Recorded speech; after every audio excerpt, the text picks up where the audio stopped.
ప్రకటన గ్రంథం 14:12 ఒక మాటలు త్వరగా చదువుతారా? ప్రకటన గ్రంథం ఎవరైనా బైబిల్ విన్న వాళ్ళు ప్రకటన గ్రంథం 14:12 ఇప్పటి నుండి ప్రభునందు మృత్యునందు మృతులు ప్రభునందు మృత్యునందు మృతులు ధన్యులను రాయమని చెప్పగా వింటిని. నిజమే, వారు తమ ప్రయాసములు మాని విశ్రాంతి పొందుదురు. వారి క్రియలు వారి వెంట పోనని ఆత్మ చెప్పుచున్నాడు. బైబిల్ స్పష్టంగా ప్రకటన గ్రంథం అని భవిష్యత్తులో జరగబోయే సంఘటనలు లిఖించబడిన గ్రంథం. అందులో రాయబడ్డ అమూల్యమైన మాట ఏంటి? ఇప్పటి నుండి ఎవరైతే చనిపోతారో, ప్రభునందు ఎవరైతే నిద్రిస్తారో, ప్రభునందు ఎవరైతే మృతి నొందుతారో ఆ మృతులు ఎవరు? ధన్యులు. ఎందుకని ఆ మాట రాశాడు పరిశుద్ధాత్ముడు అంటే, చూడండి, గత కొన్ని సంవత్సరాలుగా మనం గమనిస్తున్నాం, రాను రాను సూర్యుని వేడి ఏమైంది? పెరుగుతుందా తరుగుతుందా? 42 అంటే ఎక్కువ, 40 అంటే ఎక్కువ, 41 అంటే ఎక్కువ, ఇప్పుడు 45, కొన్ని చోట్ల 6 కూడా. సూర్యుని యొక్క వేడి తాపం తట్టుకోలేక ప్రజలు అల్లాడిపోతున్నారు. కానీ మేము చేసిన పాపాల వల్లే సూర్యుడు, చంద్రుడు, నక్షత్రం, ప్రకృతి అంతా ఇలాగ మారిపోయిందని ఏ మనుషుడు కూడా గ్రహించట్ల. ప్రకటన గ్రంథం 16వ అధ్యాయంలో ఒక్క మాట ఉంటుంది. దేవుని ఉగ్రత దిగి వచ్చినప్పుడు ప్రకటన గ్రంథం 16వ అధ్యాయం ఒకసారి.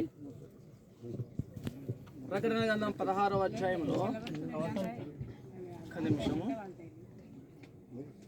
10వ వచనం. 5వ దూత 4వ దూత తన పాత్రను సూర్యుని మీద కుమ్మరింపగా మనుషులను అగ్నితో కాల్చుటకు సూర్యునికి అధికారం ఇవ్వబడెను. చూసారా? అంటే ఇది దేవుని ఉగ్రత దిగి వచ్చే టైం. ఎవరైతే యేసునందు విశ్వాసం ఉంచలేదో వారి మీదకి దేవుని ఉగ్రత దిగి వస్తుంది. ఎందుకన్నా? యేసునందు విశ్వాసం ఉంచకపోతే ఎందుకు మా మీద ఉగ్రత? యేసు నమ్మితేనేనా మాకు నెమ్మది? యేసు నమ్మకపోతే మాకు ఎందుకు ఉగ్రత అని మీరు అనేకులు కొత్త వాళ్ళు తెలుసు అనుకోవచ్చు. దాని బిడ్డారా, యేసు లోకానికి వచ్చి ఏం చేశాడు? మనుషుడు చేసిన ప్రతి పాపమును, ఏ దోషము, ఏ అతిక్రమం, ఏ పాపం అయితే మనుషుడు చేశాడో ఆ పాపములకు న్యాయమైన పనిష్మెంట్ ఏదైతే రావాల్సి ఉన్నదో దానిని యేసు తన మీద వేసుకున్నాడు. విగ్రహారాధికుడైనా, ముస్లిం అయినా, క్రైస్తవుడైనా, అన్యుడైనా, ఎవరైనా సరే, ఎవరైతే తమ జీవిత కాలం అంతా చేసిన పాపాలు ఉన్నాయో, తరతరాలుగా పితరులు ఆదాము మొదలుకొని నేటి మానవుల వరకు కూడా మనుషులు చేసిన ప్రతి పాపము, దానివల్ల కలిగే శిక్ష, పనిష్మెంట్ ఏదైతే ఉందో అది యేసు తన మీద వేసుకున్నాడు. చేతగాక శిలువలో చనిపోలా. ఆయన నోటి మాట చేత దయ్యమును వెళ్ళగొట్టాడు, నీటి మీద నడిచాడు, ఆయన అద్భుతాలు చేశాడు, చచ్చిపోయినవని తిరిగి లేపాడు. ఆయన ఎందుకరిగి అంత దీనముగా, రిక్తునిగా మారిపోయి చనిపోయాడు అంటే, మనం చేసిన పాపాలకి, పాపం వల్ల వచ్చే జీతం మరణం. మనం మరణించాలి కాబట్టి మనం మరణించకుండా ఉండాలని ఆయన మన కొరకు సిలువలో మరణించాడు. మనందరి పాపము శిక్ష తన మీద వేసుకున్నాడు. అందుకని ఎవరైతే యేసునందు విశ్వాసం ఉంచి బాప్తీసం తీసుకుంటారో వారికి శిక్ష లేదు.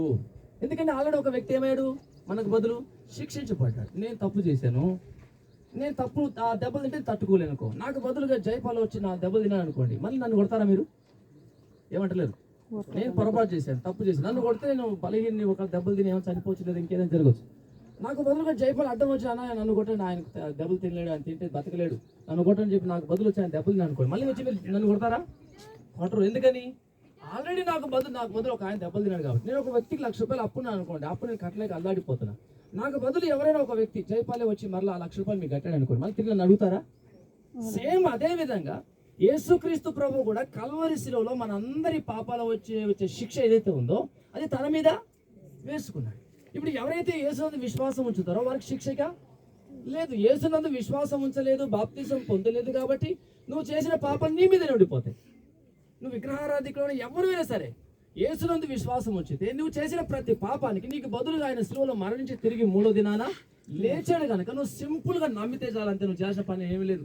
ఏ దేశానికి వెళ్ళి జైత్రయాత్ర తీర్థయాత్ర చేసిన పనే లేదు.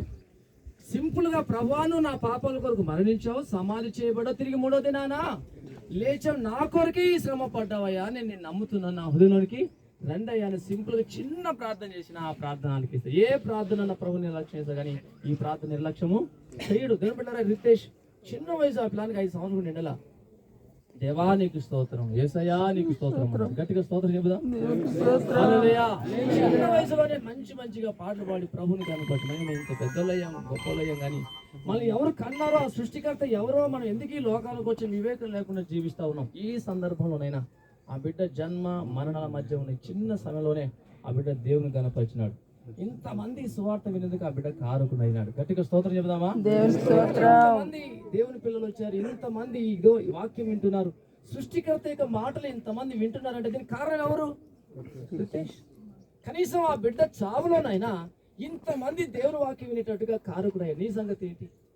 రేపు నువ్వు చనిపోతావు, ఆ బిడ్డ చనిపోయి ప్రశాంతంగా దేవుని సన్నిధిలో ఉంటాడు. బైబిల్లో ఉంది, ఇప్పటి నుండి మృతులు దాన్ని వాళ్ళు పెరిగి పెద్ద ఎవరో పాపం చేస్తే నరకానికి పోవచ్చు, లేకపోతే తిరుగుబాటు చేసి తల్లిదండ్రులకు దేవునికి తిరుగుబాటు చేసి నష్టపోవచ్చు. కానీ ఇప్పుడు పాపం మెరుగున్నాడు. దేవుని స్తోత్రం కలుగుగాక.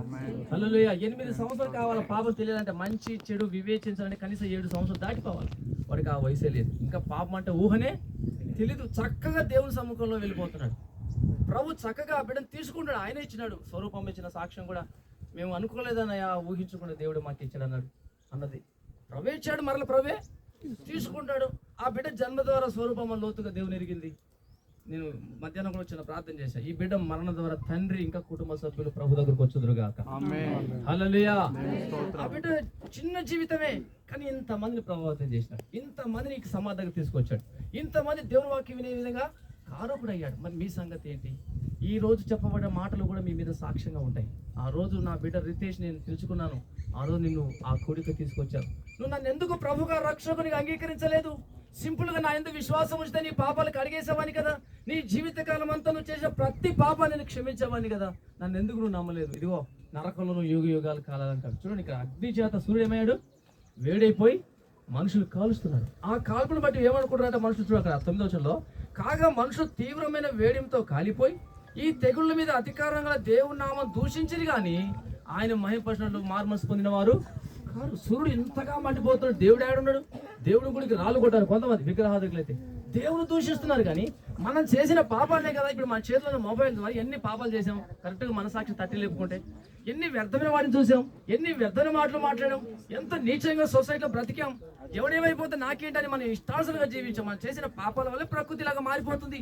5వ అధ్యాయం ఉంది, మీ పాపములే కారణమని. సమయం లేదు కనుక నేను చూపించట్లేదు. 5వ అధ్యాయం తర్వాత చదువుకోండి.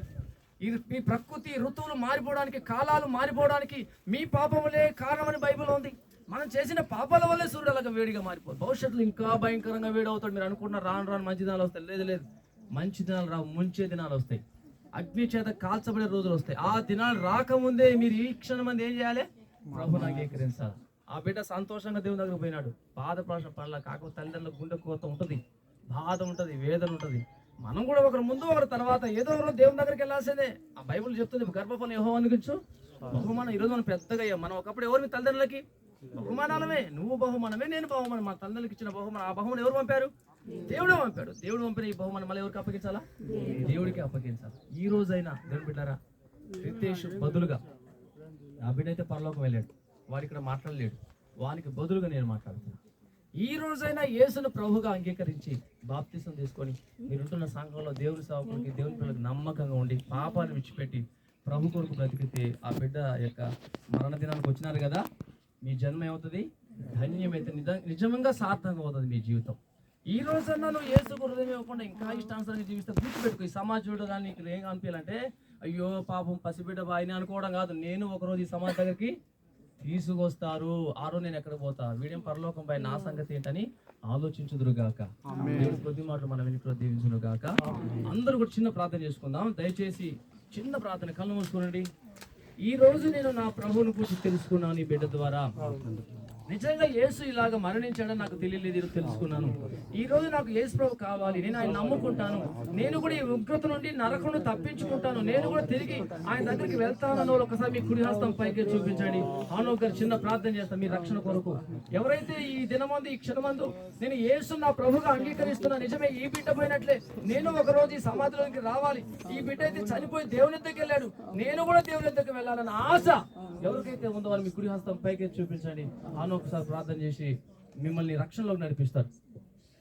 Thank you lord. ప్రభువా నీకు స్తోత్రం, స్తోత్రం. పరిశుద్ధుడా, ప్రేమగల మా తండ్రి, జీవముగల నీకు దేవా నీకు స్తోత్రాలు స్తోత్రం, చెల్లిస్తున్నాం. స్తోత్రం. నిత్యముగా నాయన నేను మేమందరం నశించిపోతున్న స్థితిలో ఉన్నప్పుడు అయ్యా. మమ్మల్ని వెతుక్కుంటూ మాకు రక్షకుడిగా ఈ లోకానికి వచ్చినందుకు నీకు స్తోత్రాలు.